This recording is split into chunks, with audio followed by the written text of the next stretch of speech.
Quiero saludar a mis hermanos en las redes sociales.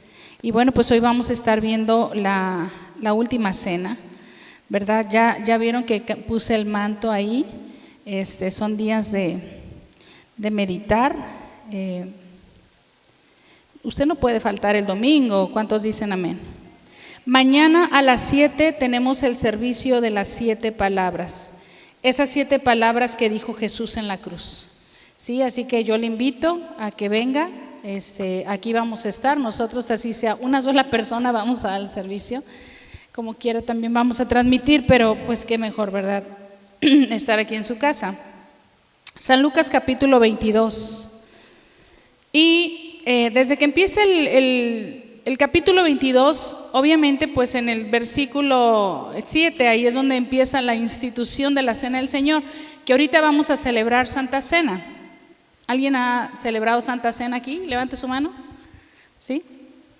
Ahorita vamos a celebrar Santa Cena.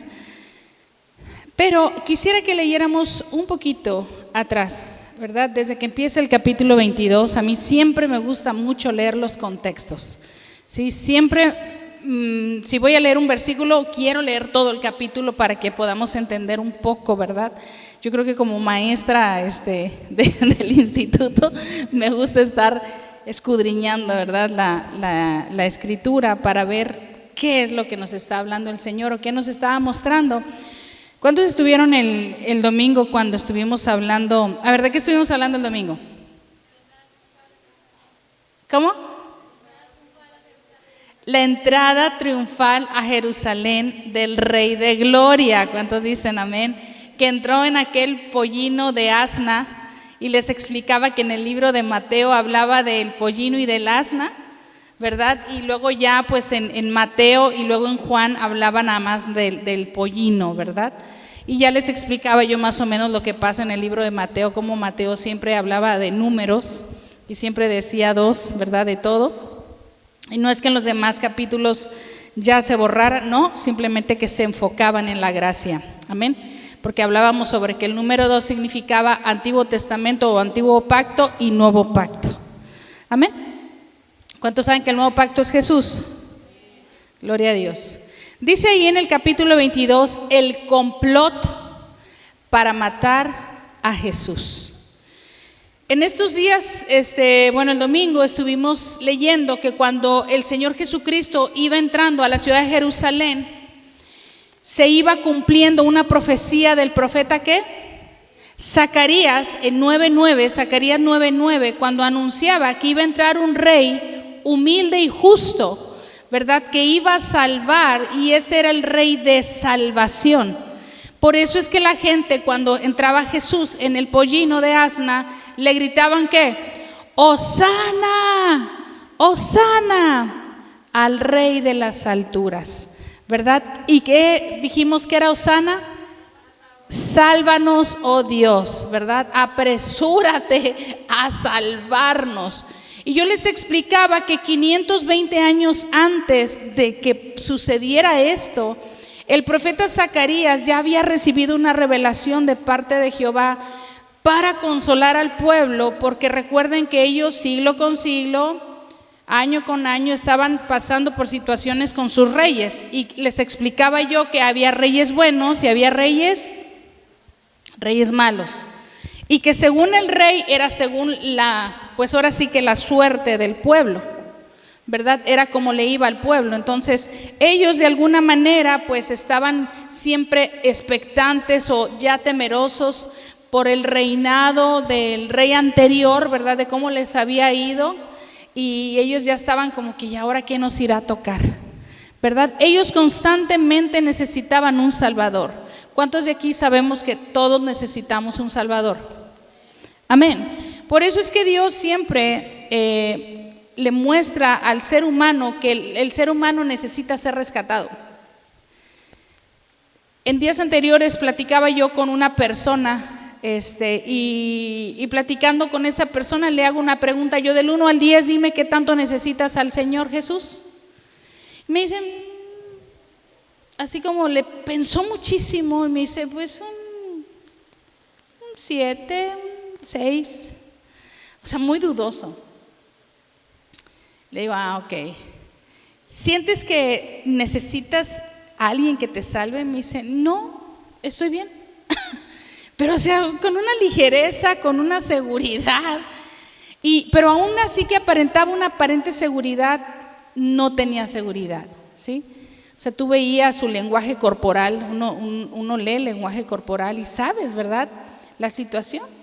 Y yo decía, sabes, todos necesitamos ayuda, todos aquí. Aunque usted y yo podamos hacer todo, siempre vamos a necesitar ayuda de alguien. ¿Cuántos dicen amén? ¿Qué mejor cosa que la ayuda y tu socorro venga de Jehová que hizo los cielos y la tierra? ¿Verdad? Entonces yo le explicaba a esta persona que todos necesitamos ayuda, pero el ser humano a veces se ensoberbece tanto, o sea, que se llena de soberbia tanto que cree que no necesita a Dios, que cree que no necesita ayuda, que cree, como yo les digo, se cree en el Juan Camaney, ¿verdad?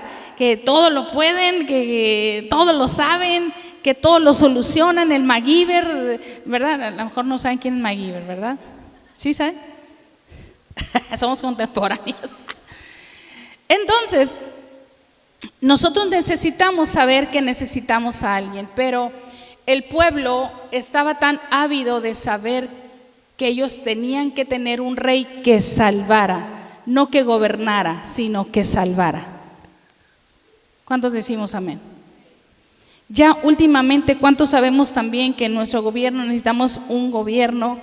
No es tanto que nos gobierne, sino que nos salve. ¿Cómo estamos? ¿Cómo está México? ¿Verdad? Muy mal. Cada vez estamos peor. Y la situación en el país, pues es profético que vamos de mal en peor. Pero dice la palabra que donde abunda el pecado, sobreabunda la gracia. ¿Alguien dice amén? Y dice el complot para matar a Jesús. Dice ahí en el 22:1, estaba cerca la fiesta de los panes sin levadura, que se llama ¿cómo, hermanos? ¿Y cuántos saben que estamos en estas fechas? ¿Verdad que sí? Entonces estaban en esos días que estamos ahorita nosotros, ¿verdad? Y dice, estaba cerca la fiesta de los panes sin levadura. ¿Cuántos saben que el pueblo de Israel se basa por fiestas solemnes? ¿Sí? ¿Sí sabe que tienen muchas fiestas solemnes? Y dice, y los principales sacerdotes y los escribas buscaban cómo matarle. ¿A quién? ¿Por qué querían matar a Jesús, hermanos? Porque la gente creía en él, porque hacía señales y prodigios. Acuérdense que había resucitado a Lázaro y esto era para los fariseos, era algo increíble, o sea, no podían creerlo. De hecho, antes de que entrara a la ciudad de Jerusalén había pasado este suceso. Antes de que el rey entrara, el rey de gloria entrara a Jerusalén, había ya que resucitado a Lázaro, y por eso es que todo el pueblo, cuando sabían que Jesús iba a entrar, estaban a la expectativa.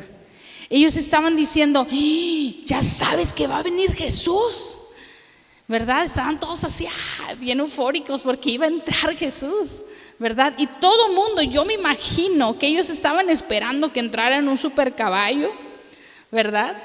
De esos de pelaje brilloso, así grandotote, ¿verdad? Y con su ejército y con una super corona, y no, entró en un pollino, ¿verdad? Bien bueno. Y lo recibían con unos ramos, como los niños, ¿verdad? Bien bonitos como estaban, con sus ramos, ¿verdad? Así estaban todos recibiendo al Rey de Gloria. Entonces dice que los principales sacerdotes y los escribas estaban buscando, o sea, ellos no descansaban cómo matarlo. Siempre han querido matar a Jesús. Dice, porque temían al pueblo. Ellos sabían que el pueblo estaba con Jesús, ¿sí? Todos estaban con una algarabía recibiendo al Rey de Gloria, Hosana, Hosana. Pero fíjese en esto, ojo con esto, y quiero que lo subrayes ahí en tu Biblia, o si no traes Biblia, anótalo en una hoja. Porque aquí viene, este es un debate para los del Instituto Bíblico. Tenemos un tema muy bueno. Porque aquí en el versículo 3 Dice, y entró Satanás en Judas. Santo. Sí, para aquellos que dicen que un cristiano no puede endemoniarse. ¿Abrió una puerta? Abrió una puerta. Entonces, aquí, ese es un tema teológico que a mí me gusta mucho tocar, porque yo crecí con una ideología muy diferente a lo que hoy, conforme a la palabra, el Señor me ha revelado y el Señor me ha mostrado y me gozo. Pero dice aquí que, y entró Satanás, ¿en quién? ¿Ya lo subrayaron eso o lo escribieron? Ahora, ¿quién era Judas, hermanos? Uno de los apóstoles, uno de los discípulos, uno de los que casi comía con Jesús, ¿verdad? Remojaba su panecito ahí en la comida de Jesús. Tanta confianza tenían, ¿verdad? Que, a ver, ¿qué sabe tu sopa? Ya la misma, ¿no? ¿Sí? ¿Cuántos saben que estás comiendo lo mismo, pero como que el del otro sabe más rico? ¿Sí? Y así Judas hacía eso, agarraba su pan y sopeaba su pan en la comida de Jesús. O sea, tenían tanta cercanía, pero aquí dice, y me llama la atención con qué está escrito Satanás. Wow. ¿Se acuerdan, para los que están ahorita estudiando gracia y salvación en el instituto, que siempre que se escribe Espíritu Santo con E mayúscula es el Espíritu de Dios? Pero cuando se escribe con E minúscula es un espíritu inmundo o es el espíritu de vida, ¿sí? O es un espíritu. Cuando es Dios con D minúscula es un Baal, un Dios falso. Y cuando se escribe Dios con D mayúscula es Dios poderoso. ¿Alguien dice amén? Entonces usted y yo escribimos Dios con D mayúscula, ¿verdad que sí? Espíritu Santo con E mayúscula, pero aquí no me gusta porque dice que Satanás con S mayúscula. O sea, por el poder que confería, ¿verdad? Ahí. Y dice, y entró Satanás en Judas por sobrenombre Iscariote. O sea, era otro nombre de Judas, ¿sí? Y dice, el cual era uno de los, del número de los 12. ¿De los 12 qué? Apóstoles, de los 12 discípulos. Ahora, ¿usted sabe qué es un apóstol? Aquel que maneja los 5 ministerios, apúntelo ahí. Un apóstol maneja los 5 ministerios, y para mí es importante que te explique todo. Yo soy muy didáctica, soy al fin hija de maestra, ¿verdad? Me gusta mucho enseñar porque siento que le podemos entender un poquito más a la palabra. Pero dice que aquí eran uno de los 12 y eran apóstoles. El apóstol tiene el oficio de maestro, de profeta, de pastor, ¿sí? ¿De qué más? De evangelista y de apóstol. Los 5 ministerios, ¿sí? 5 ministerios tiene un apóstol. Otra vez, pastor, evangelista, maestro, profeta y apóstol. ¿Ok? Como Pablo, el apóstol Pablo tenía los 5 ministerios. Pero en un apostolado tienes que manejar los 5 ministerios. ¿Qué quiere decir? ¿Qué hace un apóstol? Edifica iglesias, levanta ministerios, levanta iglesias, levanta pastores, levanta evangelistas, levanta maestros, los prepara. Tiene los 5 ministerios, sabe enseñar, sabe evangelizar, sabe profetizar, sabe pastorear y sabe tener un apostolado. Un apostolado es que tienes ministerios o células o iglesias en diferentes lugares. O sea, levantas misiones, ¿sí? Entonces dice que era uno de los 12.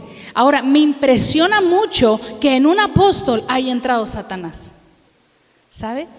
Por eso es importante que entendamos esto, porque a veces nos podemos confiar tanto de que, ay no, yo soy apóstol, yo soy profeta, yo soy evangelista, yo soy pastor.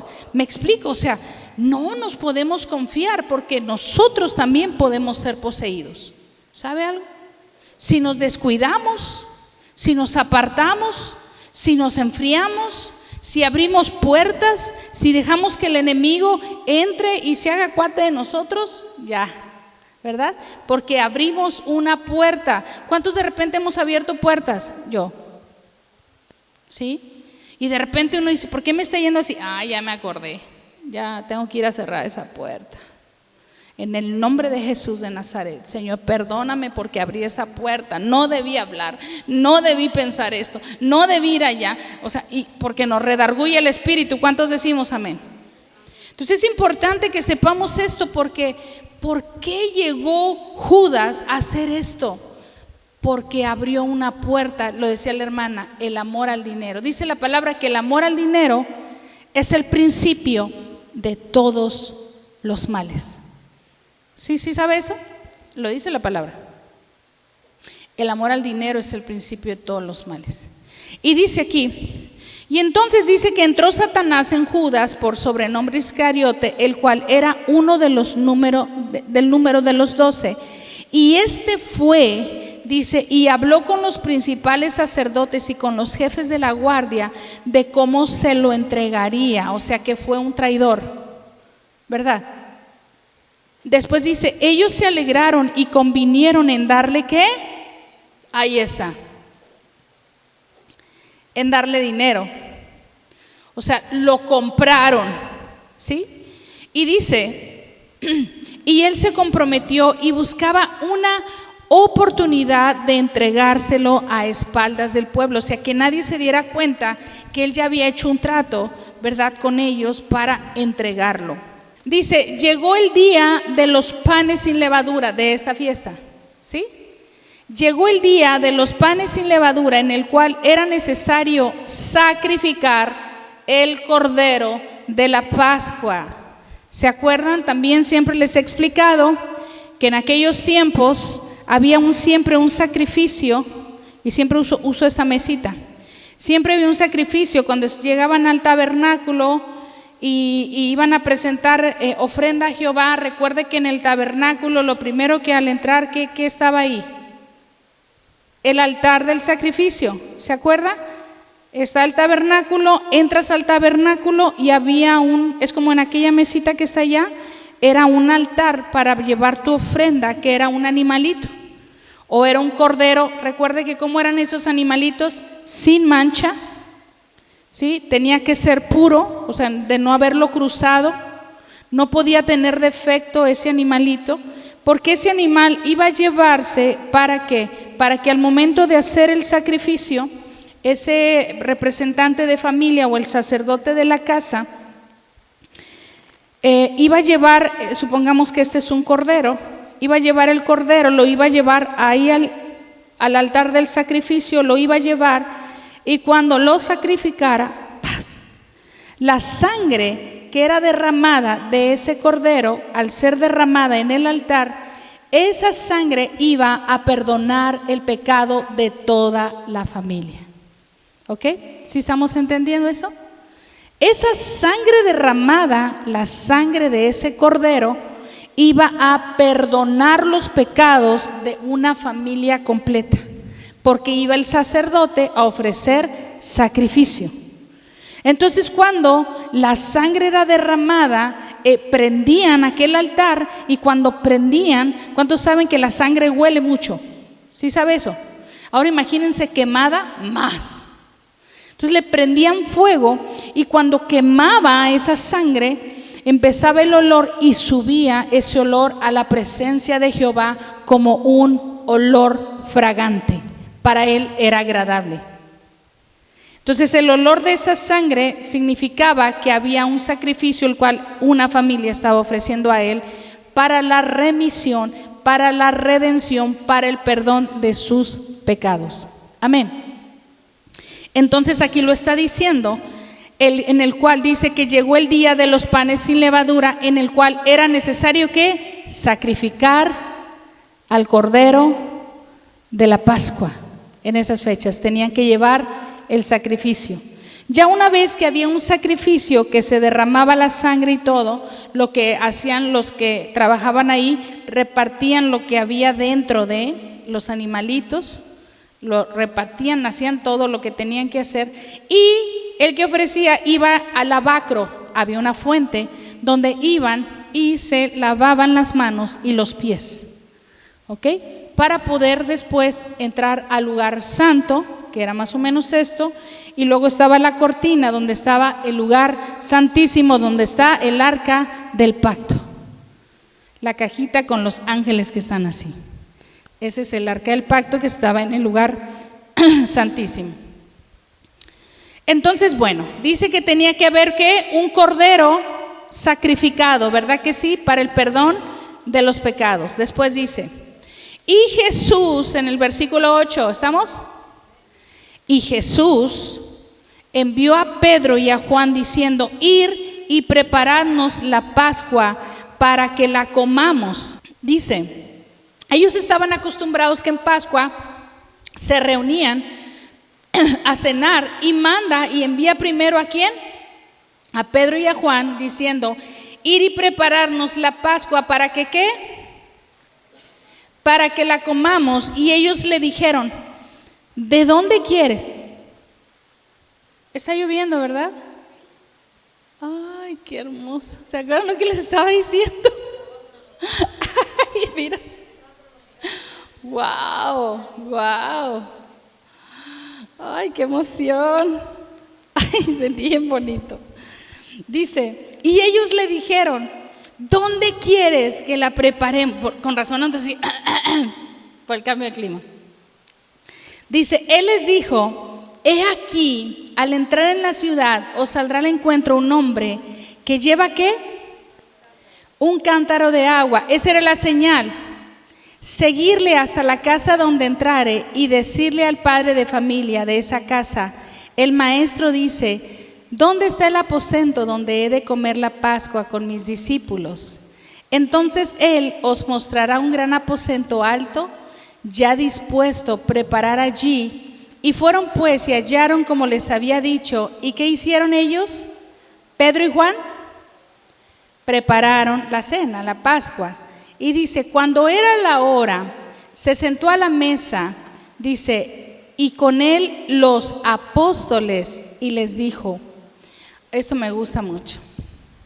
Vamos a leerlo todos ahí detenidos. Les dice Jesús a ellos, ¿cuánto he deseado comer con vosotros esta Pascua antes que padezca? Yo no sé si cuando tú lees esto no sientes un nudo en la garganta. Jesús les estaba diciendo, no saben cuánto he esperado este momento. Sé que voy a padecer por ustedes, pero no saben cuánto anhelo cenar hoy con ustedes. ¿Sabes algo? Jesús sabía lo que iba a pasar. Jesús sabía el dolor y a lo que él iba a enfrentarse humanamente. Sabía él, porque dice la palabra que él es omnisciente, ¿sí? Él sabe tu pasado, tu presente y aún tu futuro. Él sabe todas las cosas. Y entonces él sabía lo que iba a venir para él, iba a venir muerte para él. Entonces para él era importante decirle a sus amigos, porque también les decía amigos, ¿sí sabe eso? Que sus discípulos no solamente eran sus discípulos, eran sus amigos. Y les dice, ¿no saben cuánto ¿qué les dice? He deseado comer con vosotros esta Pascua antes que padezca. O sea, él sabía lo que iba a venir para él, pero él deseaba pasar esto porque él sabía que a partir de este hecho, hermanos, tú y yo íbamos a ser salvos. Es como si hoy Jesús te estuviera diciendo a ti, ¿no sabes, Mari, cuánto anhelaba cenar contigo hoy? ¿Sí? ¿No sabes, Heidi, cuánto anhelaba estar contigo sentado cenando? Graciela, ¿no sabes cuánto anhelaba compartir el pan contigo. O sea, imagínate que Jesús te lo estuviera diciendo ahorita. No sabes cuánto anhelaba cenar contigo, Nancy. Esto es hermoso. Y dice: porque os digo que no la comeré más. O sea, no iba a cenar más con ellos hasta que se cumpla en el reino de Dios. Dice: y habiendo tomado la copa, dio gracias y dijo: tomad esto y repartirlo entre vosotros, porque os digo que no beberé más del fruto de la vid. O sea, él estaba hablando del vino, ¿verdad que sí? Dice: no tomaré más del fruto de la vid hasta que ¿qué? El reino de Dios venga. Y tomó el pan y dio gracias y lo partió y les dio diciendo: esto es mi cuerpo, que por vosotros es dado, hacer esto en memoria de mí. Hoy nos regalaron una vid, pastor. Ay, qué bonito. Les cuento, hoy en la mañana íbamos a empezar nuestro día, porque yo tenía varias consejerías en la mañana. Ay, me dio ganas de llorar. Y salimos para hacer nuestras actividades y fuimos a casa de una persona a entregar unas cosas, y en lo que íbamos en el carro nos encontramos una hermana de la iglesia y dice: a ustedes los ando buscando. Y nosotros: ¿en serio? Sí, ahorita les iba a hablar. Y yo: qué casualidad. ¿En serio? Dice: sí. Y afuera de su casa la vimos a la hermana. Dice: wow. Le digo: ay, pues fue Dios, aquí nos trajo. Y dice: sí, es que pásenle, les tengo un regalo. Y entramos ahí a su patio y es una vid gigante, ya está grandísima, una rama que da uvas. Es una enredadera gigante, está en una cubeta gigante, pero ya está muy grande. Dice: lleguen y siémbrenla luego, porque da mucha uva. Y hoy precisamente no la dio. Para mí esto ahorita se me vino y es como Jesús diciéndonos: estoy con ustedes. Ay, qué hermoso. Dice: y tomó el pan y dio gracias. En el versículo 19 dice: y tomó el pan y dio gracias y lo partió y les dio diciendo: esto es mi cuerpo, que por vosotros es dado, y hacer esto como en memoria de mí. ¿Qué dice que hagamos? Haced esto en memoria de mí. Y aquí es donde mi mente de maestra o de teología y entro en el conflicto en que no es que celebremos su nacimiento, necesitamos celebrar esto. Hacer esto en memoria de mí. Esto, lo que estamos haciendo ahorita, es lo que tenemos que hacer en memoria de Él. No es celebrar su nacimiento, es celebrar su muerte y resurrección. Amén. Por eso Él lo dice y lo estipula: haced esto, y subráyelo ahí si quiere. Eso es lo que nosotros tenemos que hacer. Eso es lo que tiene más validez. Esto es lo que le agrada al Señor, ¿sabe? No es tanto el nacimiento, porque ni siquiera sabemos la fecha exacta cuando nació Jesucristo. No hay una certeza, porque nosotros sabemos que no fue el 25 de diciembre. Entonces aquí sí lo dice: haced esto en memoria de mí. Esto es lo que tenemos que hacer. Y dice: de igual manera, después que hubo cenado, dice que tomó la copa diciendo: esta copa es el nuevo pacto en mi sangre, que por vosotros se derrama. Mas he aquí, la mano del que me entrega está conmigo en la mesa. ¿Quién? La mano del que me entrega está conmigo en la mesa. Ahorita que estaba escuchando el canto, pensándolo más bien, ¿verdad? Que también estuvimos nosotros ahí. También estuvimos gritando, ¿verdad? Porque muchas veces, no sé cuántos han escuchado que dicen: ay, no, es que qué malo, si yo hubiera estado ahí, no, yo lo hubiera defendido a Jesús. ¿Estás seguro? ¿Sí? Porque los mismos que gritaban Hosana, Hosana, eran los mismos que estaban gritando crucifíquenlo, suelten a Barrabás, ¿verdad? El mismo pueblo que gritaba Hosana, Hosana al rey, el mismo pueblo que traicionó tal cual Judas Iscariote. Y también ellos le traicionaron. Entonces, por eso es que les digo, o sea, también nosotros pudimos haberlo traicionado, así como Judas, ¿sabe? Y dice aquí: mas he aquí la mano del que me entrega está conmigo en la mesa. A la verdad el Hijo del Hombre va según lo que está determinado, pero ay de aquel hombre por quien es entregado. Entonces ellos comenzaron a discutir entre sí quién de ellos sería el que había de hacer esto. Empezaban: ¿seré yo? ¿Seré yo? ¿Quién será quien lo va a traicionar? Ellos empezaban a tener ya sus pleitos ahí, sus discusiones, sus dudas, porque quien no tiene dudas no duda de lo que va a pasar. ¿Alguien dice amén? Pero todos eran discípulos y todos tenían dudas, ¿se dan cuenta? Aún a pesar de que Jesús estaba con ellos, aún a pesar de que sabían quién era Jesús y de que sabían cómo Jesús los veía a ellos, aún así ellos dudaban quién iba a ser. No tenían la certeza de que quién iba a ser. Entonces ¿seré yo, Señor? Le decían, ¿seré yo, Señor? Y yo creo que es lo mismo que hoy mismo nos pasa. Tú y yo no sabemos en qué momento vamos a ser tentados.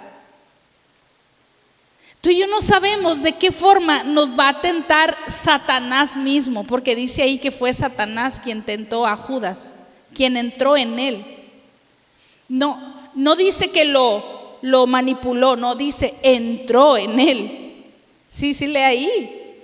O sea, entró el mismísimo Satanás. Por eso también cuando a Pedro, que le dijo el Señor, apártate Satanás, le dijo a Pedro, porque le estaba diciendo que hiciera otra cosa, ¿verdad? Que era contrario a lo que tenía que pasar. Y aunque aparentemente Pedro quería salvar a su amigo o quería cuidarlo, estaba haciendo algo en contra de lo que es la voluntad de Dios. Amén. Entonces, hermanos, qué vulnerables y volubles somos. Qué frágiles somos, que en cualquier segundo tú y yo podemos caer con un darle desliz así al aparato que tenemos aquí del celular y ya caer en una tentación, ¿sabes? Es muy fácil. En un segundo caemos en tentación. Por eso cuando enseña a orar dice: y no nos dejes caer en tentación, mas líbranos del mal. Amén. Qué sabio es Jesús al enseñarnos esta oración. ¿Cuántos oran así? ¿Sí siguen orando así? Señor, líbranos del mal y no me dejes caer en tentación. ¿Cuántos seguimos orando así? No me dejes caer en tentación, mas líbrame del mal. Amén.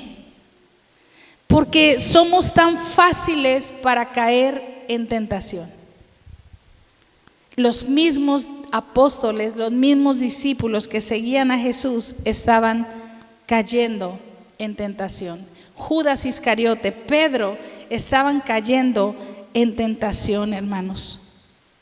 Dice después, ¿en cuál versículo me quedé?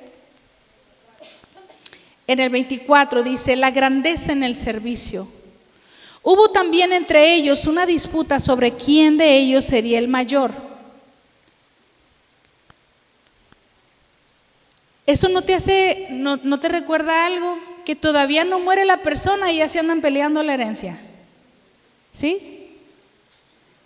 Todavía no se va la persona y andan viendo quién se va a quedar con qué, quién se va a quedar con lo otro y qué esto y qué. Y ya se andan peleando y dice: hubo entre ellos una gran disputa, hubo un problema, dice, sobre quién de ellos sería el mayor. O sea, ¿quién de nosotros va a suplir a Jesús? ¿Verdad? ¿Quién de nosotros está preparado para tomar el lugar? Ahora pues ya no va a estar Jesús, ¿quién va a estar en su lugar? Y fíjense esto, me gusta mucho que dice en el 25, pero él les dijo: los reyes de las naciones se enseñorean de ellas, y los que sobre ellas tienen autoridad son llamados, ¿qué? Bienhechores. Mas no así vosotros, sino sea el mayor entre vosotros como el más joven. ¿Alguien dice amén? Y el que dirige, ¿como qué? Como el que sirve. ¿Cuántos de aquí sabemos que somos siervos de Dios? Y que Jesús, cuando se presentó, cuando llegó como rey, no llegó en su caballo, no llegó con un ejército, con su ropa real ni su corona. Llegó como un siervo humilde, ¿verdad? En un pollino de asna. Y dice en el 27, porque ¿cuál es mayor, el que se sienta a la mesa o el que sirve? ¿Alguien dice amén? No es el que se sienta a la mesa, mas yo estoy entre vosotros como el que sirve. ¡Wow! ¿Cuántos recibimos esta palabra? O sea, ¿quién estaba hablando aquí? Jesús. Mas yo estoy entre ustedes como el que sirve, porque Él no vino a ser servido, Él vino a servir. Él es el mayor dador alegre. Él se dio a sí mismo por amor, no esperando recompensa. Dice: pero vosotros sois los que habéis permanecido conmigo en mis pruebas. ¿Cuántos decimos amén? Yo pues os asigno un reino. ¿Cuántos reciben esto? Recíbalo, levante su mano. Te dice Jesús: yo pues te asigno un reino, como mi Padre me lo asignó a mí. Aleluya. Para que comáis y bebáis a mi mesa en mi reino, y os sentéis en tronos juzgando a las 12 tribus de Israel. Aleluya. Poderosa palabra.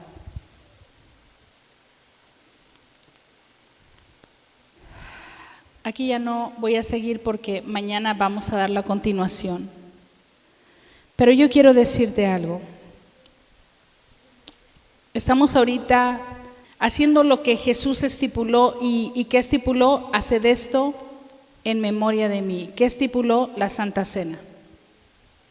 El recordar su sacrificio, el recordar esa última cena que tuvo con ellos, ese momento tan íntimo, tan especial, tan hermoso. Por eso la Biblia dice que te invita a no compartir la cena indignamente.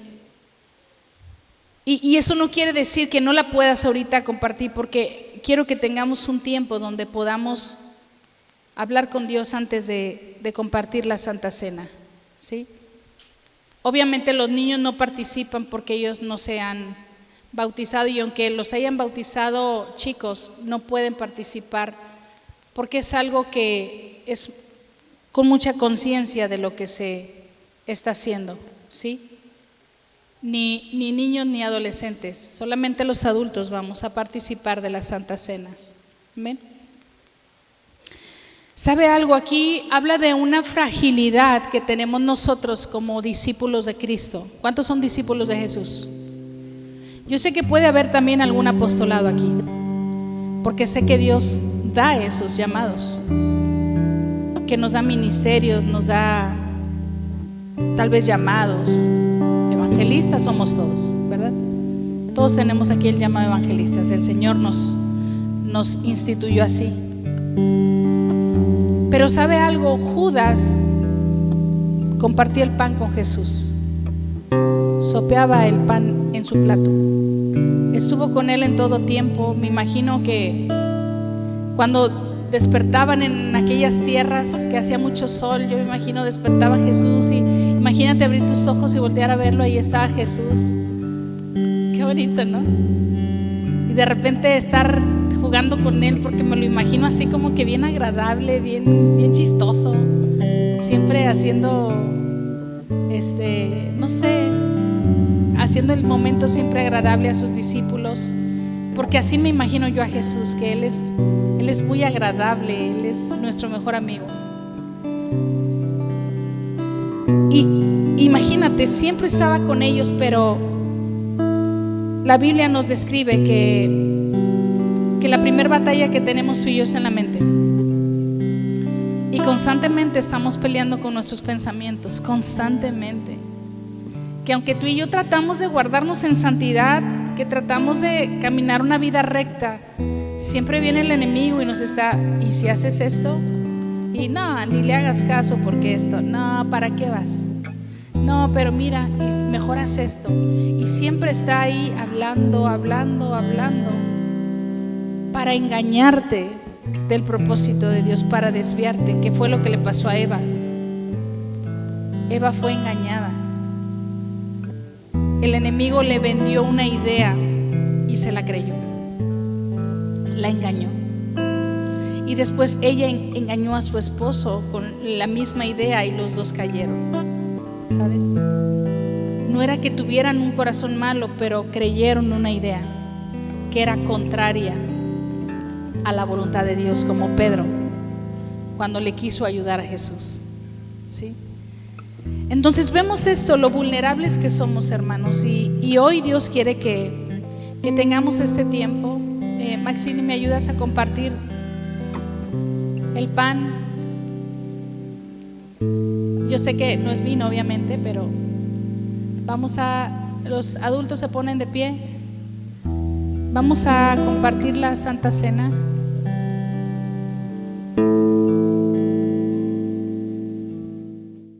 Esta institución de la Cena del Señor, yo me imagino que ahorita el Señor se está agradando mucho. No lo hacemos cada domingo porque no es un ritual, ¿sí? No es un ritualismo. Este es un recordatorio de lo que Jesucristo hizo. Como iglesia nosotros a lo mucho 3 veces en el año hacemos esto. Porque no se trata de hacerlo por hacerlo, sino en verdad ponerte en el papel de aquellos discípulos que estuvieron con Jesús ese día. De verdad estar pensando, imaginarte aquella mesa donde estaban todos a la luz de las velas, porque no había luz.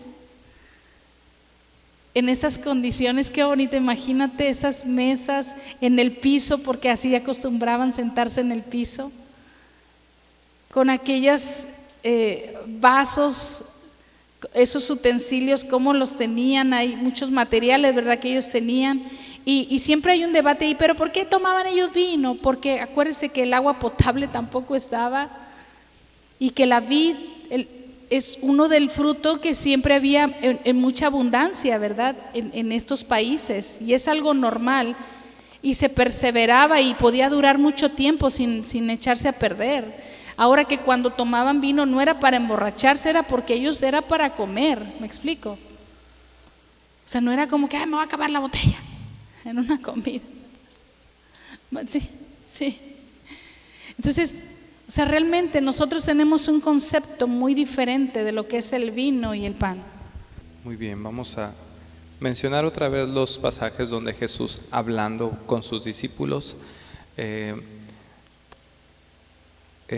toma la Santa Cena y la comparte con sus discípulos. Dice, primero voy a leer, dice: y habiendo tomado la copa dio gracias y dijo: tomad esto y repartidlo, tomad esto y repartidlo entre vosotros, porque os digo que no beberé más del fruto de la vida hasta que el reino de Dios venga. Y estando con sus discípulos, en el versículo 19 dice: y tomó el pan y dio gracias y lo partió, diciendo: este es mi cuerpo que por vosotros es dado. Haced esto en memoria de mí. Padre, bendice este alimento, Señor. Estamos delante de ti, Señor, recordando, Señor, conmemorando, Padre, ese día, Señor, y que tu misma palabra aquí nos dice: haced esto en memoria de mí. Señor, hoy recordamos, mi Dios, ese día de la Santa Cena, esos momentos antes de la crucifixión, Señor. Esos momentos que tuviste con tus discípulos, pero que también, Señor, en este momento también tú tienes estos tiempos con nosotros, Señor. Bendice estos alimentos, Señor, que vamos a comer, Señor, en memoria tuya, Señor. Tomó el pan y lo partió y dio gracias. Y les dio diciendo: esto es mi cuerpo que por vosotros es dado. Puede comer el pan.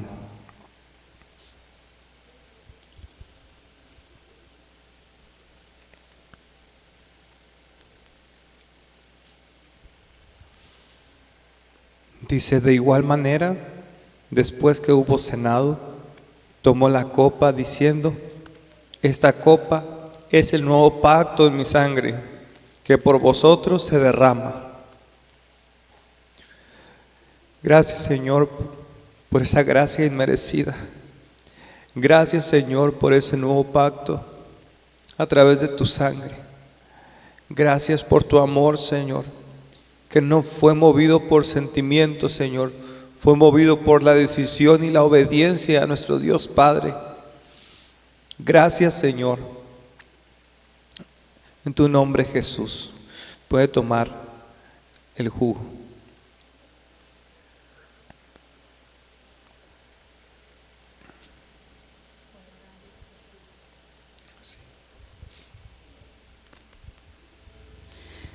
Tenga un tiempo ahí con el Señor. Hable con Él, dígale: Señor, gracias por que aún que éramos indignos de tu amor, indignos de tu misericordia, indignos de tu gracia, éramos inmerecedores de tu gracia, éramos inmerecedores de tu perdón. Tú, Señor, diste tu vida por nosotros. Y aún en esa mesa puedo decir que nos llamaste amigos, porque también estábamos ahí. Nos llamaste amigos, nos llamas discípulos amados, nos llamas apóstoles, nos llamas parte de tu rebaño, nos llamas parte de los coherederos contigo del reino de los cielos. Jesús, así como Judas Iscariote, así como Pedro, somos vulnerables. Así como los demás discípulos que cuando tú faltaste empezaron a descontrolarse, empezaron a querer regresar a su vida de antes, porque ya no te veían, tuvieron miedo. A veces nos pasa así, no te sentimos y no te vemos y nos da miedo. Nos da miedo enfrentarnos a la vida, nos da miedo enfrentarnos al pecado, nos da miedo enfrentarnos al problema, y a veces queremos huir porque no te vemos, no te encontramos, porque nos hemos apartado de ti, Jesús. Ayúdanos, Jesús, a poder siempre verte como aquel faro en el cual podemos nosotros recurrir. Que en medio de la tempestad y de la oscuridad, en medio del mar, veamos ese faro encendido, donde podamos tener un puerto seguro para llegar. Gracias, Jesús, porque nunca nos has soltado, y porque a pesar de que somos como Judas Iscariote, de que somos como Pedro y como los demás, aún así nos amas. Y entregaste tu preciosa vida por nosotros en la cruz del Calvario. Gracias, amado Jesús. Dile gracias, gracias, Jesús. Gracias, gracias, Jesús. Gracias, Jesús. Te amo, Jesús. Dile: te amo, Jesús. Sé que a veces no soy digno de que entres en mi casa. Sé que a veces no soy digno de que vayas a mi casa. A veces no soy digno de que estés en mí. A veces no soy digno de que me reveles tu palabra, pero Señor, yo sé que me amas con amor eterno. Sé que no me has dejado, sé que no me has desamparado aun cuando yo me he ido de tu lado. Tú has dejado las 99 y has ido por mí. Gracias, Jesús. Gracias, Jesús. Agradécele lo que tengas que darle gracias. Yo creo que cada uno en lo personal tiene algo que agradecerle. Habla con Él, habla con Jesús. Pensando lo más bien, yo fui el que te azotó, yo fui el que laceró tu espalda, mi Señor. Pensando lo más bien, también yo estaba allí, yo fui el que te escupió y tu costado hirió. Pensando lo más bien, yo fui el que coronó de espinas y dolor tu frente, buen Señor. Pensando lo más bien, también yo estaba allí, yo fui el que te golpeó y de ti se burló. Pensando lo más bien, yo fui el que te azotó, yo fui el que laceró tu espalda, mi Señor. También yo estaba allí.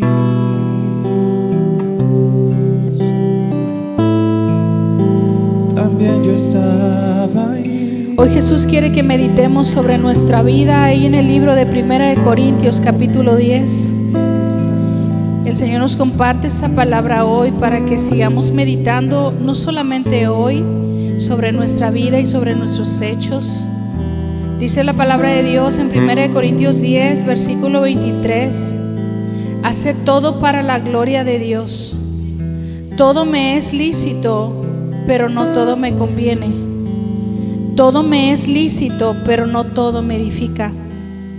Ninguno busque su propio bien, sino el del otro. De todo lo que se vende en la carnicería, comer sin preguntar nada por motivo de conciencia, porque del Señor es la tierra y su plenitud. Si algún incrédulo os invita y queréis ir, de todo lo que se os ponga delante comer, sin preguntar nada por motivos de conciencia. Mas si alguno os dijere: esto fue sacrificado a los ídolos, no lo comáis, por causa de aquel que lo declaró, y por motivos de conciencia, porque del Señor es la tierra y su plenitud. La conciencia, digo, no la tuya, sino la del otro. Pues, ¿por qué se ha de juzgar mi libertad por la conciencia de otro? Si yo con agradecimiento participo, ¿por qué he de ser censurado por aquello de que doy gracias? Sí, pues, coméis o bebéis o hacéis otra cosa, hacerlo todo para la gloria de Dios. No seáis tropiezo ni a judío, ni a gentiles, ni a la iglesia de Dios. Como también yo en todas las cosas agrado a todos, no procurando mi propio beneficio, sino el de muchos, para que sean salvos. Ser imitadores de mí, así como yo de Cristo. Oh Padre Santo, gracias, Señor, por este tiempo. En estos días, Señor, de Pascua, en estos días, Señor, de meditar, a cada uno de los que estamos aquí, ayúdanos en nuestras debilidades. El diablo ha querido hablarnos al oído, como le habló a Judas Iscariote. El diablo ha querido tentar a tu iglesia, Señor. El mismo Satanás se ha presentado a tentarlos. Pero mayor es el que está en nosotros que el que está en el mundo. Y cuando buscamos del Señor, cuando buscamos su gloria, cuando buscamos su presencia, el Señor nos dice: porque yo no les di espíritu de cobardía, les di espíritu de amor, poder y dominio propio. Porque si me tienen a mí, son más que vencedores. ante cualquier situación y circunstancia que venga a ustedes, yo ya vencí, yo ya vencí. Están en mis manos, me pertenecen. Y he aquí que vengo pronto, dice el Señor. Maranata, he aquí que vengo pronto. Gracias, Señor, porque tu iglesia, Señor, nos hemos congregado para hacer esto en memoria de ti, Señor. Y hemos compartido la Santa Cena, Señor, con ese respeto y con esa reverencia que tú, Señor, mereces. Ayúdanos, Señor, que aun cuando llegamos a nuestras casas, nos ayudes a poder resistir a esas tentaciones y a esos ataques del enemigo para estar contendiendo, porque el enemigo en estas fechas está queriendo contender. Por eso hay tanta muerte, porque el enemigo está queriendo que unos a otros se maten y que muchas vidas se pierdan en estas fechas, porque sabe que en estas fechas se estaba cumpliendo el propósito de Dios, que hubiera en el mundo un Salvador de las almas. Amén. Así que oramos por todos aquellos que no tienen salvación. Padre, ponemos a nuestras familias, Señor, aquellos que no conocen de ti, Cristo, aquellos que no te han recibido.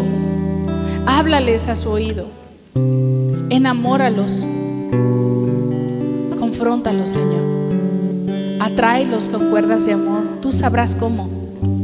Convéncelos, Espíritu Santo. Sé que cada uno de nosotros tiene sus luchas, como ellos van a tener sus luchas, pero si están de tu mano, ellos podrán vencer cualquier tentación. Hoy clamamos, Señor, que sean salvos, Señor, que el mundo se convierta, Señor, a ti, porque tú no has tardado como muchos te tienen por tardanza, sino que no quieres que nadie perezca y que todos procedan al arrepentimiento. Oramos por el pueblo de Israel también, para que sea quitada la venda de sus ojos y puedan reconocer a Yeshua HaMashiach como el Señor, como el Señor, como el Salvador de las almas. En el nombre de Jesús, y todos decimos amén, amén. Puede tomar su lugar, amada iglesia.